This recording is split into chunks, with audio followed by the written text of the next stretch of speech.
நான் இப்பொழுது பொஸ்னியாவில் இருக்கிறேன். இந்த பொஸ்னியா நாடு நாலா பக்கமும் மலைகளால் சூழப்பட்ட ஒரு நாடு. இது குளிர்காலம் கோடை காலம் இரண்டு காலங்களையும் இருக்கக்கூடிய ஒரு நாடாகும். குளிர்காலத்தில் கடும் குளிராகவும் கோடை காலத்தில் கடுமையான கோடையாகவும் இருக்கக்கூடிய ஒரு காலநிலையை கொண்ட நாடு. இந்த நாடு 14ஆம் நூற்றாண்டில் ஒட்டமன் எம்பையர்னு சொல்லக்கூடிய துருக்கிய சாம்ராஜ்யத்தைச் சேர்ந்த ஒஸ்மான் டூ என்று சொல்லக்கூடிய அரசர் இந்த பகுதிக்கு வந்து இந்த நாட்டை அப்படியே கைப்பற்றி கொள்கிறாங்க.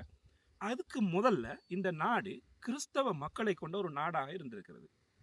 ஆனால் இப்பொழுதுள்ள இந்த கிறிஸ்தவ மதத்தை அல்லாத அவர்களும் ஒரு இறைவனை வணங்கக்கூடிய கிறிஸ்தவர்களாக இருந்திருக்கிறார்கள். அத்தோடு 5 நேர தொழுகையை நடத்தக்கூடிய கிறிஸ்தவர்களாகவும் அவர்கள் இருந்திருப்பதாக வரலாறு சொல்லுகிறது. அதனால இந்த 14ஆம் நூற்றாண்டில் ஒட்டமன் எம்பையர் வந்த பொழுது அவர்கள் இலகுவாக இஸ்லாத்தை ஏற்றுக்கொண்டார்கள். மொத்தமாக இருந்த அநேகமான மக்கள் இந்த 14ஆம் நூற்றாண்டு காலப்பகுதியில் இஸ்லாத்தை ஏற்றுக்கொண்டதாக வரலாறு சொல்லிக் கொண்டிருக்குது.